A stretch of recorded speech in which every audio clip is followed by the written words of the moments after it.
do alto, dos céus, aquilo que o Senhor tem preparado para nós nessa noite.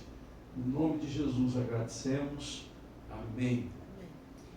Nós vamos dar continuidade ao que nós temos estudado sobre Colossenses. É uma carta que Paulo escreve à igreja de Colossos, uma cidade na Ásia Menor, nós já vimos isso.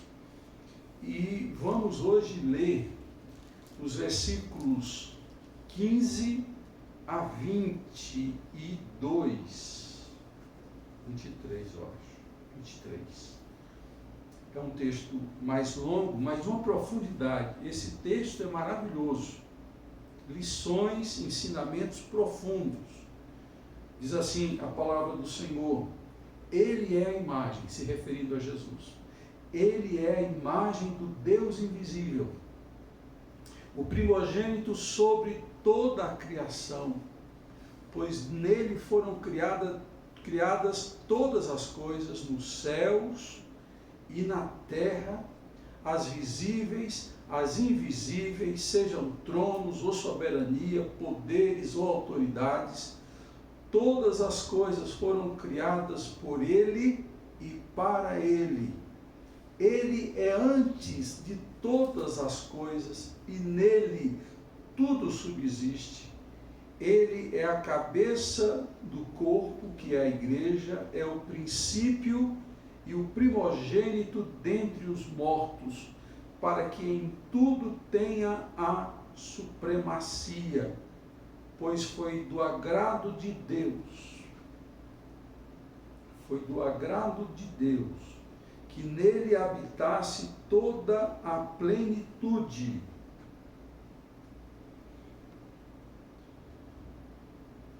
E por meio dele reconciliar-se consigo todas as coisas, tanto as que estão na terra, quanto as que estão nos céus, estabelecendo a paz pelo seu sangue derramado na cruz. Antes vocês estavam separados de Deus, e na mente de vocês eram inimigos por causa do mau procedimento de vocês. Mas agora Ele os reconciliou pelo corpo físico de Cristo, mediante a morte, para apresentá-los diante dele santos, inculpáveis e livres de qualquer acusação, desde que continuem alicerçados e firmes na fé, sem se afastarem da esperança do Evangelho que vocês ouviram e que tem sido proclamado a todos os que estão debaixo do céu.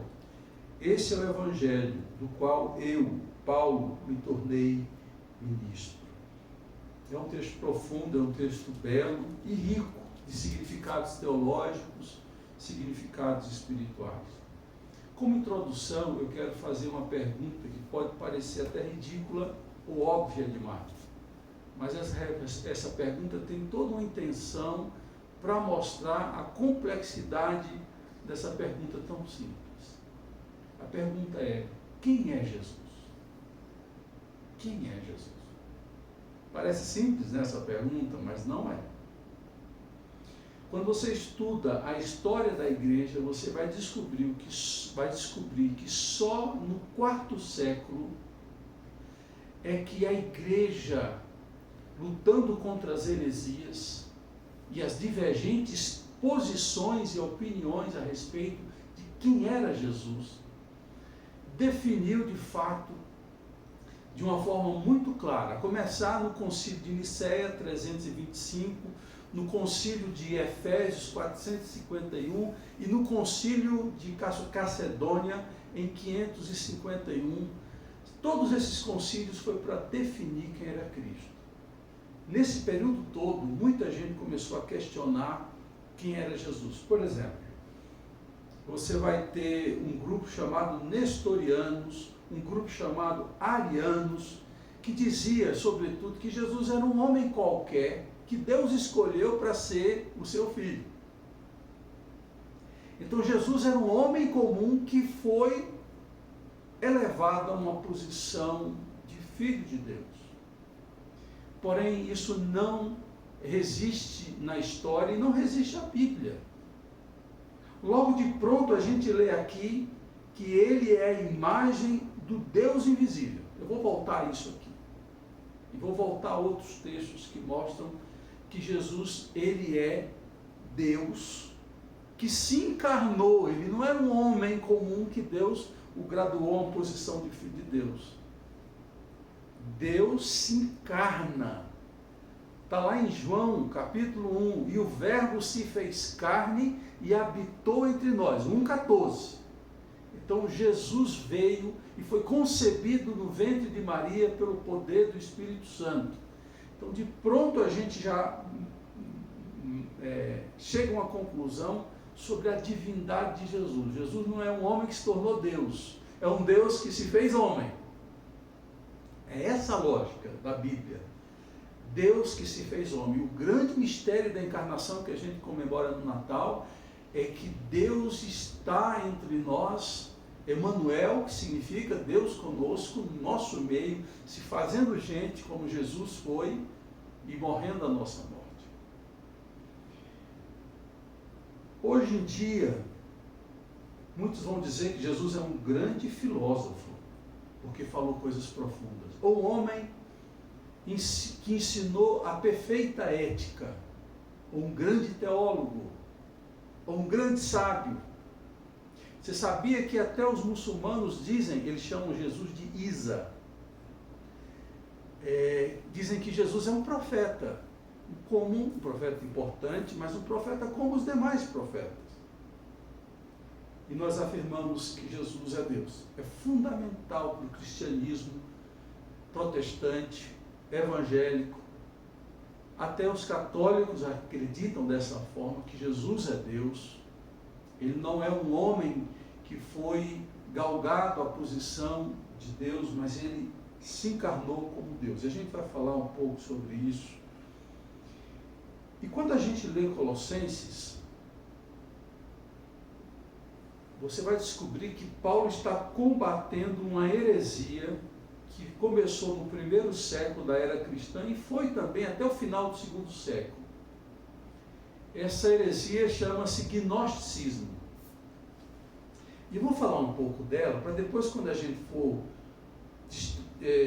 elaborando a nossa argumentação, a gente vai ver que Paulo está aqui nesse texto que a gente acabou de ler, combatendo as influências malignas do gnosticismo. Uma vez eu falei a diferença de agnosticismo e gnosticismo. Sei que você está lembrado, mas só para relembrar sua mente, sua memória. O agnóstico é aquele que diz é impossível conhecer se Deus existe ou não.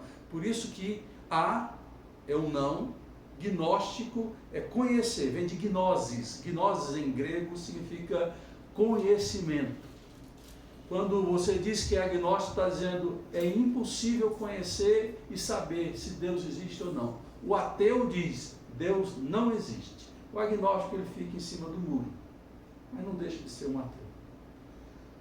O gnosticismo é uma seita que juntava filosofia platônica com algumas pretensões de sabedoria e de conhecimentos espirituais mais elevados do que a maioria das pessoas. E eles falavam que, além de crer em Jesus, você precisava desenvolver um conhecimento superior. Era basicamente ter senhas e contrassenhas que eram importantes para chegar até Deus. Então, o homem era salvo basicamente pelo conhecimento espiritual que eles tinham. E não por crer em Jesus e confiar na graça maravilhosa de Jesus. Então, eu vou aqui, resumidamente, falar do que é que os gnósticos criam e como a influência deles no meio da igreja, porque eles tentaram fazer uma soma do pensamento cristão com o pensamento filosófico deles e criaram uma coxa de retalhos que só complicavam as coisas. Então, tudo que eu vou falar agora tem a ver com o pensamento gnóstico. Quem era Deus para o gnóstico? Deus é um ser extremamente distante de nós e ele emanou de si, dele saíram emanações, que eles chegavam a dizer que beirava 30 emanações. É como se de Deus saísse parte dele. E essas éons que eles chamavam, essas emissões de Deus, eles chamavam de éons. Eles iam se afastando de Deus, e à medida que se afastavam de Deus, eles se tornavam autônomos. Havia procedido de Deus, mas iam se afastando, e à medida que iam se afastando, iam perdendo contato com Deus e iam se tornando autônomos. E eles diziam que o Deus do Velho Testamento não é Deus, é uma dessas emanações de Deus, eles chamavam de demiurgo. É uma dessas emanações de Deus. Eles chegavam a dizer que quem criou o mundo, o universo, não fora Deus, mas foi esse demiurgo que já partiu de Deus, é confuso, eu sei, e que como ele se afastou de Deus, ele criou a matéria, criou tudo que existe, porque, já pegando um pouco de Platão, dualismo platônico, que também fazia parte do pensamento gnóstico, a matéria é má, só o espírito é bom. Olha que confusão, eu sei. E eles vão dizer o seguinte: a matéria é má. E como é que eu me livro da matéria para ser liberto? Quando eu morro finalmente.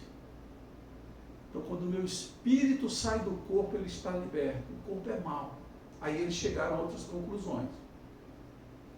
Que Jesus não poderia ter corpo, porque o corpo é mau. Então Jesus, ele aparentava ter um corpo. No grego ele chama dokel. Dokel é aparência de. Então Jesus não tinha corpo para o gnóstico. Eles até diziam nos seus escritos que quando Jesus andava, não ficava pegadas dele no chão, porque ele era uma aparência de ser humano, ele não era um ser humano. Por quê? Porque o corpo é mau, a matéria é má. E Deus não pode ser representado por alguém que esteja em corpo. Aí eles diziam mais, que Jesus, na verdade, ele era uma dessas emanações de Deus. E quando eles dizem que Jesus era uma emanação de Deus, está dizendo que Jesus foi criado por Deus. Eles chegavam a equiparar Jesus a uma categoria, ele estava ali dentro de uma categoria de anjos. Então Jesus era poderoso, emanava de Deus, mas estava dentro de uma categoria angelical. Junto com outras categorias, você leu aí, leu também em Efésios, principados, potestades, autoridades e poder. Eles diziam que tudo isso era hierarquia angelical, de fato.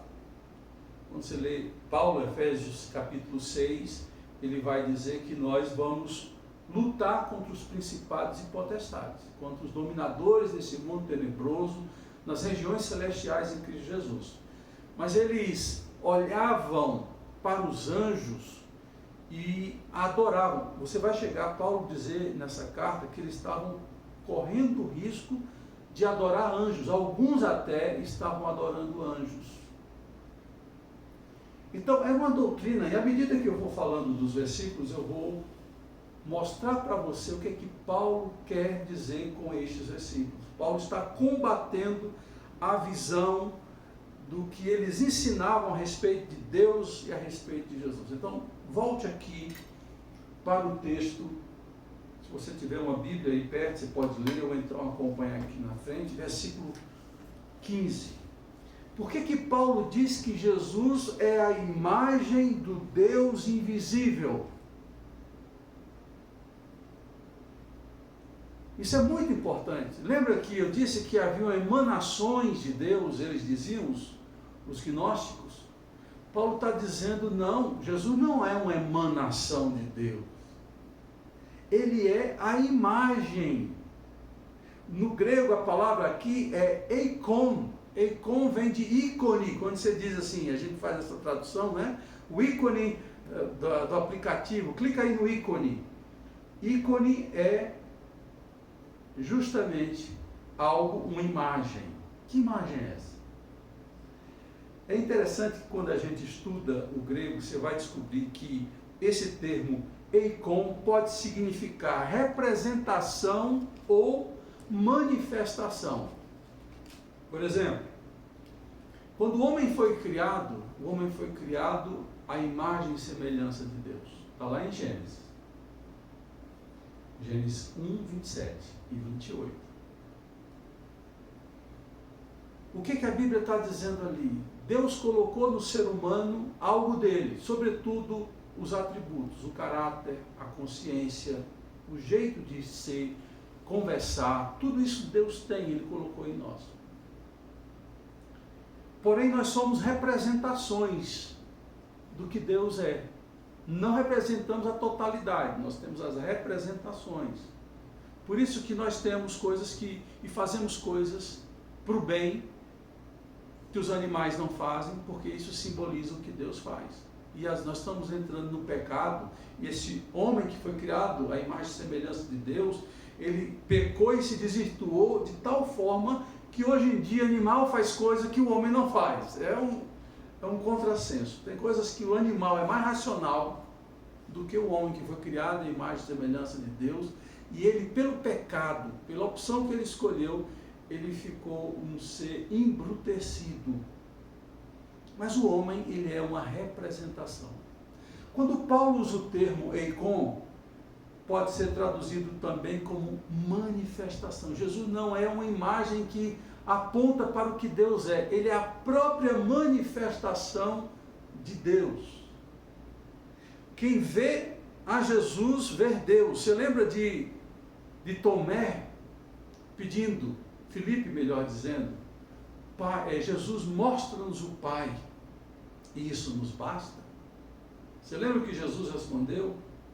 Filipe, há tanto tempo estou com vocês, quem vê a mim, vê o Pai.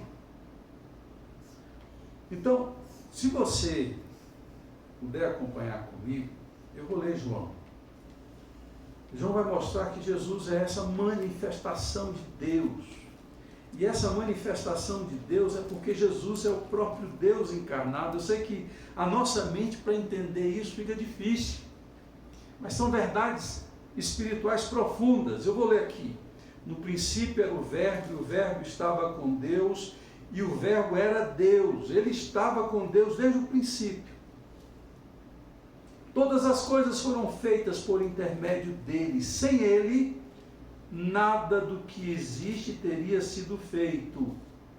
Nele estava a vida, e esta era a luz do mundo. Que está dizendo que Jesus estava com Deus e era Deus. E todas as coisas foram criadas por ele. O que a gente precisa compreender, e é muito importante que você saiba disso, que o Deus que é espírito e é invisível aos nossos olhos humanos, e Paulo vai dizer isso, ele é a imagem do Deus invisível. Esse Deus invisível, como é que ele pode ser visto? Na pessoa de Jesus.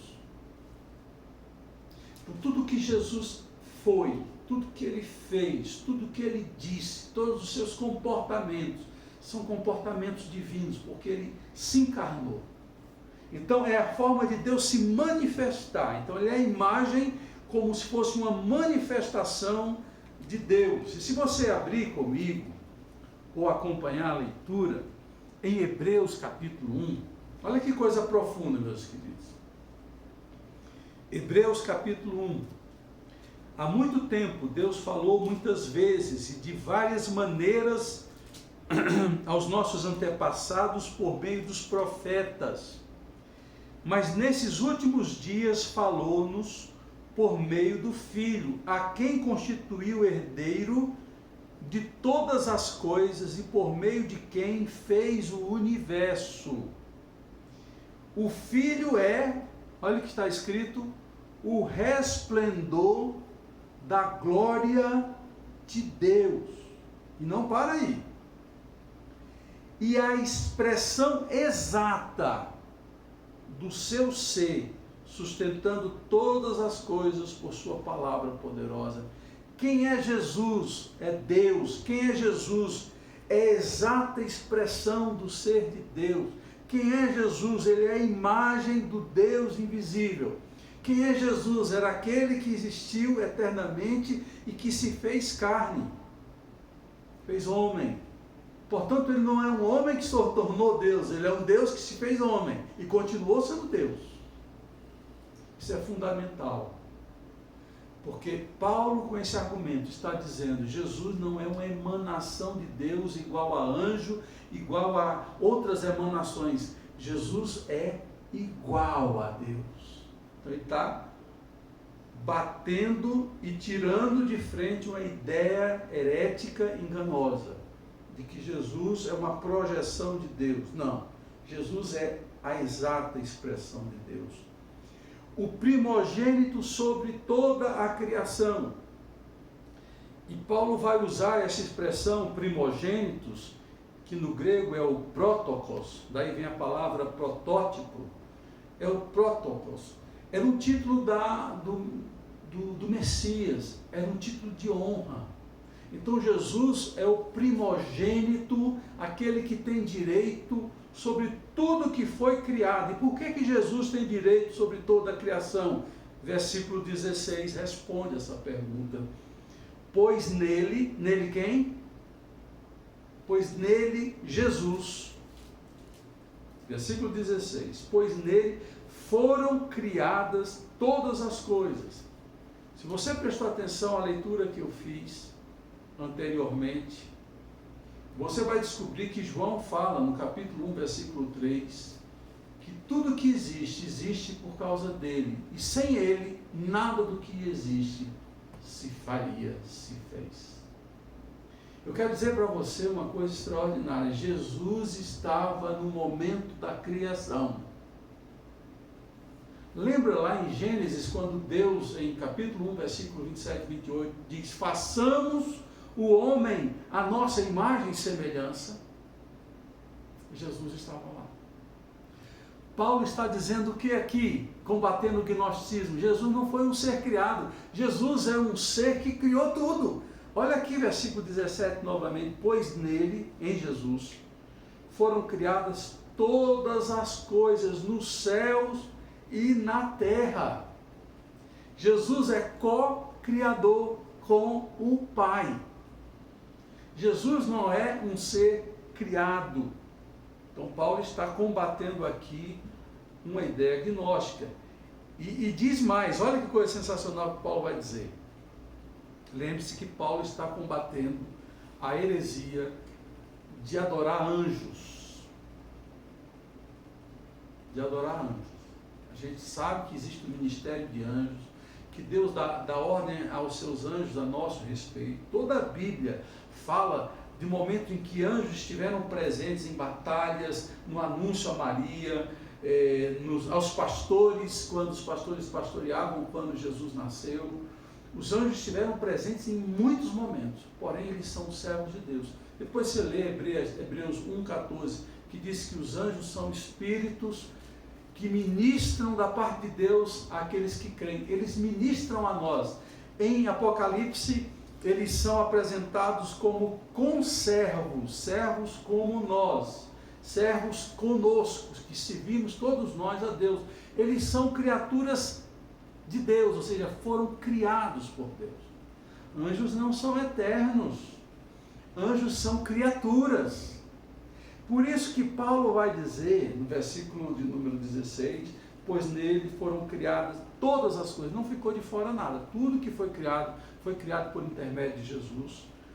E ele vai chegar adiante aí, na metade do versículo 16, nos céus e na terra, as visíveis, as invisíveis, sejam tronos, soberanias, poderes, autoridades. Paulo está se referindo a todos os anjos que existem, os graduados, que são os querubins, os serafins e outras graduações. A Bíblia não dá detalhes de como é as graduações no céu. O que a gente sabe é que existem graduações mas a gente não sabe, por falta de informação bíblica, como se dá essa organização celestial. Os demônios também, que antes eram anjos criados por Deus, debandearam, saíram do céu, foram expulsos por Deus do céu, e eles mantêm uma hierarquia. Daí a razão de Paulo dizer que eles também são principados e potestades, são poderes, no grego exousia, são organizados, eles fazem a coisa organizada como os anjos fazem. Apocalipse diz que 1/3 dos anjos caiu do céu, foram expulsos do céu. Então não tenha medo do diabo, porque para cada um demônio existem 2 anjos. Os anjos são muito mais poderosos do que ele. Não tenha medo. A vitória é sempre do lado de Deus. E Paulo está dizendo aqui que além de criar todas as coisas que são palpáveis, visíveis ao nosso olho, também Deus criou as coisas invisíveis que são os anjos. E aí ele está martelando justamente na ideia que os gnósticos diziam: Jesus é como um anjo. Se você adora Jesus, não tem problema você adorar um anjo, porque todos eles foram emanados de Deus. Então Jesus foi criado por Deus, os anjos foram criados por Deus, e dessa forma, quando se adora um, se adora o outro. E Paulo está dizendo: não, Jesus é a exata expressão do ser de Deus, Jesus é co-criador, tudo que existe foi criado nele e por ele. E até os anjos. Então Paulo está desmascarando uma heresia, que anjos podem nos ajudar nas batalhas, mas nós nunca podemos orar a um anjo, adorar um anjo, porque isso é heresia. E ele prossegue dizendo, no final do versículo 16, todas as coisas foram criadas por ele e para ele. Por isso que a gente cantou a primeira música, porque dele, por ele são todas as coisas. Essa música que a gente cantou está baseada em Romanos 11, versículo 33 em diante. Paulo, no momento de louvor, vai dizer: porque dele pertence a ele quem? Jesus. Está falando de Jesus ali. Porque dele, para ele, são todas as coisas. Então Jesus é tanto o agente quanto a meta da criação. Ele está criando todas as coisas para si mesmo. Ele é o agente e a meta da criação. Porque dele, por ele e para ele são todas as coisas. Está lá Paulo dizendo isso em Romanos 11. Está aqui escrito em Colossenses que todas as coisas são dele e são para ele. Olha o versículo 17. Ele é antes de todas as coisas. O que Paulo quer dizer com isso? Jesus é eterno, como Deus é eterno. Ele não é só Deus. Ele é um Deus eterno. Quem é criado, tudo que foi criado, ele tem um início. Igual a gente. Tem o dia do nosso nascimento. É o dia em que a gente foi criado, nasceu. A gente crê que na concepção, no ventre materno, nós fomos ali criados. Na concepção. Na concepção. Não depois de 6 meses. Na concepção. A palavra fala que nós somos criados muito antes, né? Que Deus nos conhecia. O fato de Deus nos conhecer não quer dizer que a gente era criado. Nós estávamos no projeto de Deus, mas é na hora da concepção que diz lá o Salmo: você me conheceu, substância ainda informe, no ventre da minha mãe me teceste.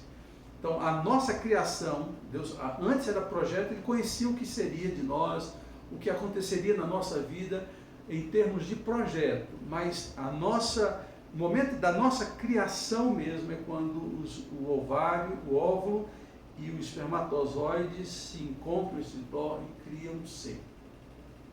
É nesse momento. Nós somos criados. Tudo que você olhar aqui foi criado.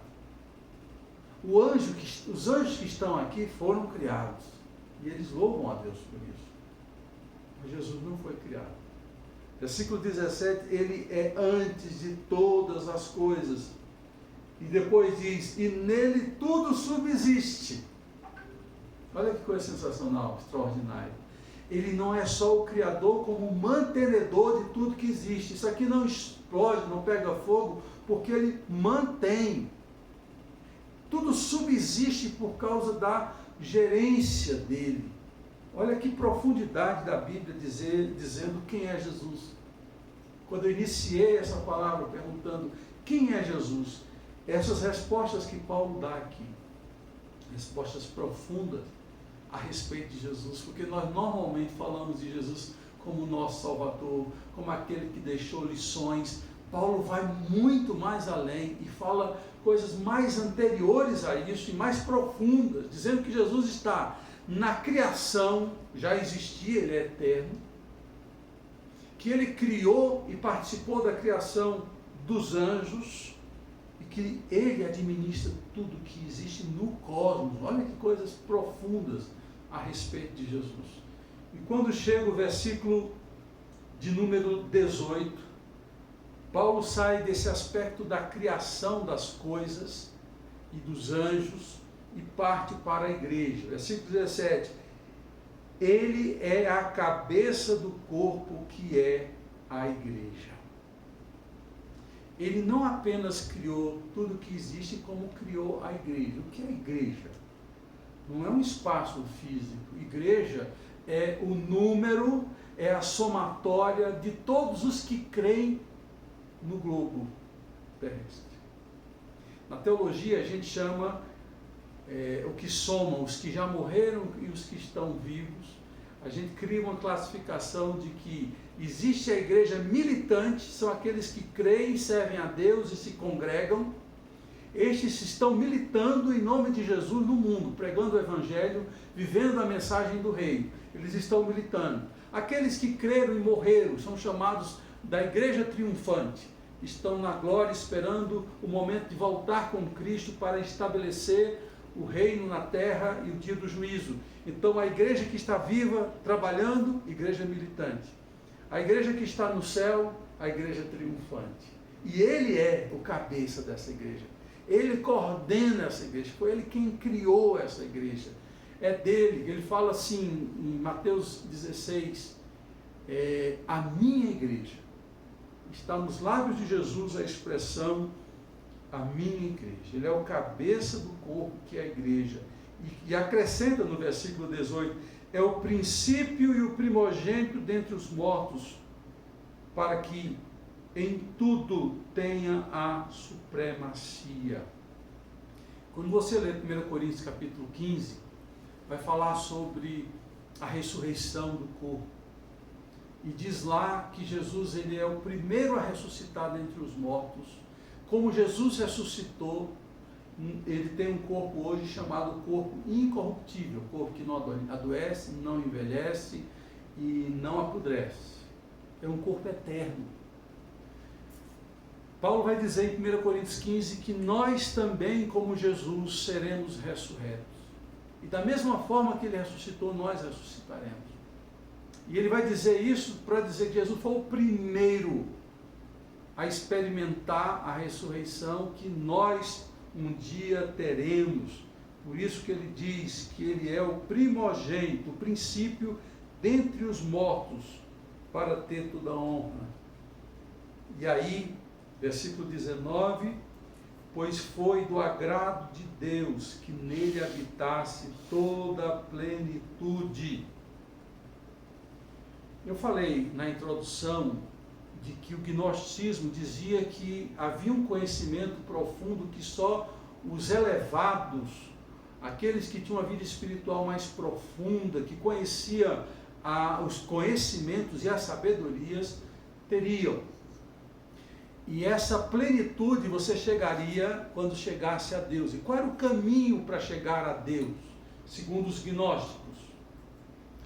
Era indo pelas fases dessas emanações e tendo as senhas de passagem. Eu não sei se vocês já leram sobre isso. Quando você estuda os egípcios criam na vida eterna. Porém, eles pensavam que depois que você morria, você tinha um caminho a percorrer até chegar onde Ísis, Osíris e outras divindades estavam. E você tinha que passar por etapas, e você tinha que saber senhas, enfrentar diversidades, até chegar no final. Era mais ou menos isso o pensamento gnóstico. Então não era só crer em Jesus, não era só ter Jesus como Salvador. Depois você tem que chegar com uma sabedoria espiritual para poder, nesse mundo depois da morte, chegando a essas etapas, tendo senhas de conhecimento para chegar até Deus. Jesus disse, não, Jesus, ele é a plenitude. Os gnósticos usavam esse termo, pleroma, que a tradução é plenitude. Você não precisa ir a etapas e etapas para chegar à plenitude. A plenitude você tem em Jesus. Quem crê em Jesus já está direto ligado a Deus. Ele não precisa ir em etapas até a Deus. Por isso que o versículo 20 é profundo.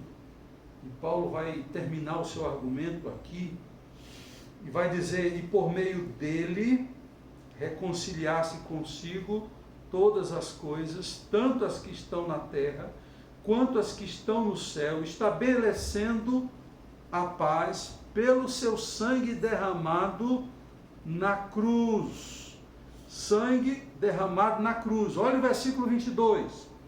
Mas agora ele os reconciliou pelo corpo físico de Jesus. Por que Paulo é redundante aqui? Por que Paulo diz que ele nos reconciliou pelo corpo físico de Jesus? Lembra que os gnósticos diziam que Jesus não veio em carne, que Jesus não tinha corpo, porque o corpo é mau, é matéria. E se ele, sendo um representante de Deus, ele não poderia ter corpo. E Paulo diz assim, ele tinha corpo sim.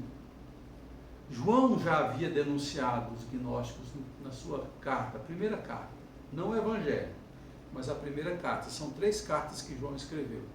E ele diz assim, todo aquele que diz que Jesus não veio em corpo é o anticristo. Por que a gente participa da Santa Ceia? Por que a gente come o pão e o vinho? O pão significa o quê? O corpo. Então Jesus teve que se tornar um de nós para nos representar na cruz. Para ser o nosso representante, ele tinha que ser humano. Por isso que Jesus se encarnou. Ele não tinha como morrer em nosso lugar se ele não fosse homem. Então Deus se fez homem para morrer em nosso lugar. Jesus aqui, versículo 22, mas agora ele os reconciliou pelo seu corpo físico de Cristo. E a palavra reconciliação é uma palavra que mostra um dos aspectos da obra de Cristo, porque nós éramos inimigos de Deus pelo nosso pecado, afronta, nossa rebelião. E o mais extraordinário dessa história é que o ofendido, Deus, estende a mão ao opressor, ao ofensor, que somos nós. E por meio da morte de Jesus, ele cria a amizade novamente. Nós podemos nos aproximar de Deus, ser amigos e sermos filhos de Deus pela reconciliação. Paulo vai usar o termo reconciliação no versículo 20, e por meio dele reconciliar-se consigo todas as coisas. E no versículo de número 22, mas agora ele os reconciliou pelo corpo físico de Cristo. No versículo 20 fala, estabelecendo a paz pelo seu sangue derramado na cruz. Jesus não era uma aparência de ser humano. Jesus era um ser humano que nasceu, como diz o credo apostólico, da Virgem Maria. E foi concebido pelo Espírito Santo. É fundamental para os cristãos verdadeiros ter a ideia de que Jesus veio em corpo. A Santa Ceia que nós vamos tomar agora são representações do corpo físico de Cristo que na cruz recebeu todo o nosso pecado, toda a nossa culpa. Todo escrito de dívida que era contra nós, ele o encravou inteiramente na cruz. Porque Jesus recebeu no seu corpo físico a condenação que o seu corpo físico, o meu corpo físico merecia receber, toda a condenação foi sobre Jesus. Agora, nenhuma condenação ou acusação pesa sobre nós, porque Jesus pagou a conta. É isso que a gente celebra quando participa da ceia. É isso que Paulo quer dizer. Eu espero profundamente que hoje, quando alguém perguntar para você quem é Jesus, você não vai dizer somente que Ele é teu Salvador e seu Senhor. Você vai dizer que Ele é a imagem do Deus invisível, a exata expressão do ser de Deus. Ele é co-criador de tudo que existe. Criou anjos e é eterno, porque Ele é antes de todas as coisas criadas. Ele criou anjos, Ele é a cabeça da igreja, Ele é aquele que criou a reconciliação entre nós e Deus. Que isso possa nos preparar para a vida e para esse momento de Santa Ceia. Que quando você comer o pão e beber um cálice, você esteja afirmando com todo o seu ser, com todos os seus pulmões, que Jesus veio em carne. Por isso que você pode ter vida eterna e salvação dos seus pecados, porque Ele pagou a sua conta, a minha conta, na cruz do Calvário. Que Deus nos abençoe. Amém, queridos? Vamos participar desse momento.